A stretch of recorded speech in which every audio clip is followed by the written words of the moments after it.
or allergic is also one that can give you rectal bleeding, anemia, hypoalbuminemia.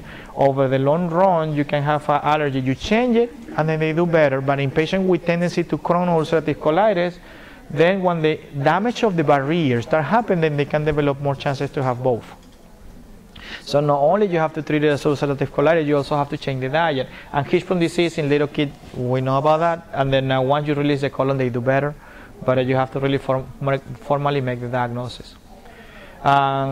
This is grass versus host disease, neck, chemotherapy, and colitis, diversion colitis. It's basically when they remove part of the colon, they attach it together, they change the bacteria colonization, and then the mechanism of defense, and then you tend to have this colitis.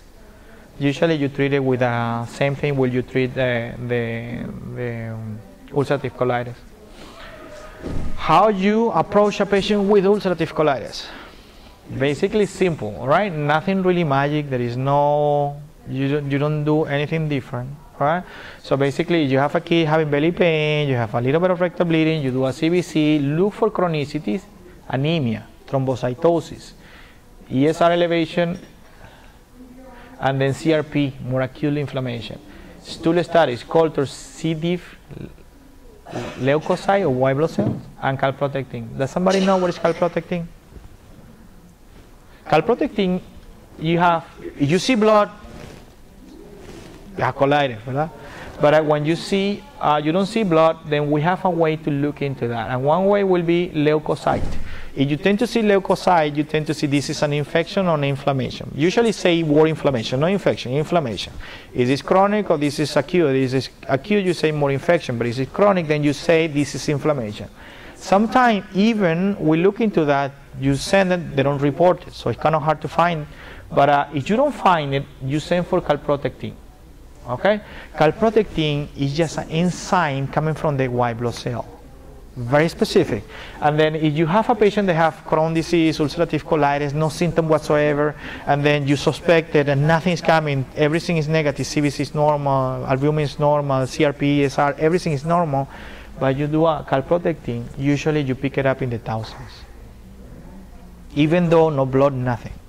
And I have few patients that continue having pain, I did a biopsy, we find Crohn's, all the tests were negative, completely negative. We run the calprotectin, positive. We started keeping the track of the patient inflammation by the calprotectin level. So when you say calprotectin, you know there is an enzymatic reaction into the bowel, and then usually you start picking up a little sooner. When you start seeing leukocyte, probably you can make the diagnosis. When you see blood, everybody make the diagnosis, all right? So you become smarter if you use that one. It can happen anywhere, from the small bowel down to the colon. But what it's telling you is an enzymatic factor coming from the white blood cell that when appear in the stool is telling you somewhere is an inflammation.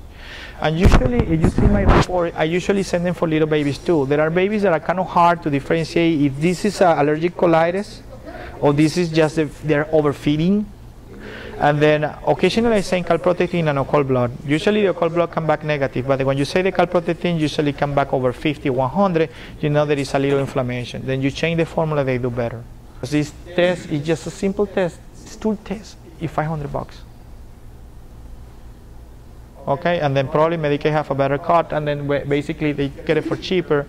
But it really it helped me to make the diagnosis. But sometimes you have to consider the occult blood, see, keeping an eye how the patient is doing, and if he's doing better, then just keep it in the formula. He doesn't, then I might change the formula without going to extra charges for the family, you know.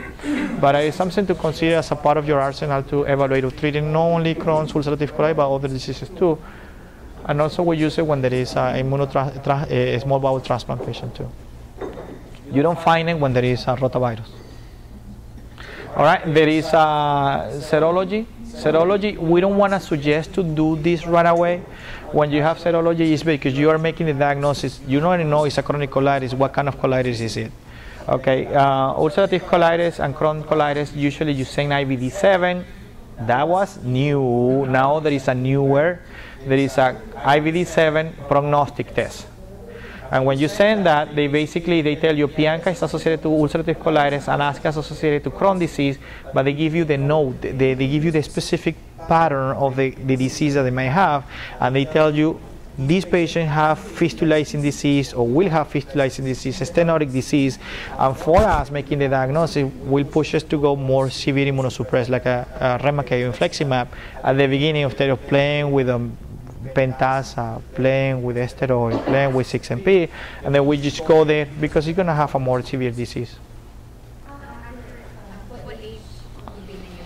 Sometimes we send it and then you get biopsies and suggesting some indeterminate colitis, and then you send the IVD7 and the antibody is still not there.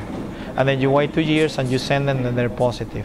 So it's a matter of timing. I think you get it when there is a little more chronicity, the chances increase, and it's a very good tool. But when you're trying to send it as a first test, it's not really helpful.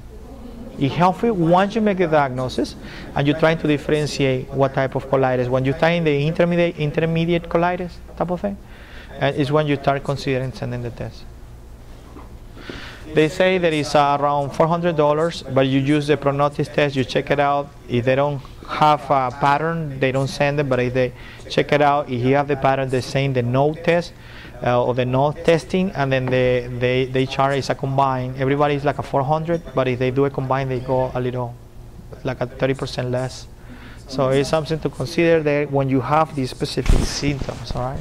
But I won't probably suggest it not to waste money until you already have biopsies in there, okay? Me salté. Mira, then we have a distribution endoscopic, mentioned before, the distribution rectal, more ulcerative colitis, spur colitis, then you have more Crohn's disease. But the distribution is very helpful. And then we send radiology tests. Radiology test was very useful years ago. No, we didn't have this flexible endoscope, we didn't have this technology, and they use it a lot. They're trying to read it, and when they finding to make the diagnosis, it was already late in the disease, but it's still very useful. I still use it, and you can see stenosis, you can see fistulization disease, but we're making the diagnosis much sooner than that. So I mean, in another environment probably would be a good idea, but in our environment probably it's just to confirmation of the type of disease, but not really to make the diagnosis. And biopsy is still the gold standard. If you have infiltration of the inflammatory cell with click-time distortion, you're dealing with ulcerative colitis. If you see this finding, granuloma, then you know you're dealing with Crohn's. All right? Then, mentioned before, KUB, when you have ulcerative colitis, help us with the dilation and perforation, or upper GI, help us with stricture and fistula, same CT and ultrasound combined can give you intra-abdominal abscesses as a complication. Then, how we treat ulcerative colitis or any type of colitis when we say chronic colitis. And we're going to focus on ulcerative colitis, but it's applicable exactly to Crohn's colitis and applicable to other diseases, but it's very simple. First thing to do is induce remission and maintain remission. If you do that, you're fine. Can you do it? All right, that's the question, because sometimes it's hard to control, all right? But it's induce remission, maintain remission. How you induce remission? Modification of diet after endoscopy, aminosalicylate and corticosteroid. The combination, and sometimes metronidazole run away, and they really can induce remission, induce the remission in patients. Usually, when you have a really mild cases, so at the beginning, intermediate colitis or ulcerative colitis, you're trying to choose for this aminosalicylate, mesalamine or pentasa, usually for colitis in the colon, all right, and terminal ileitis in the small bowel. And then mesalamine and mesalazine usually is specific for the small bowel, because the release of the medication is in the small bowel, so the action is there. But when we use the pentasa component, the mesalamine with pentasa, then it's released by the terminal ileum and colon, so the medication is delivered in the area that needs to be treated. So even though you have the right diagnosis, you have to choose the right medication. If you deliver in the small bowel, probably when you reach the colon, there is not enough medication. If you release it too far, then definitely not really going to do any better.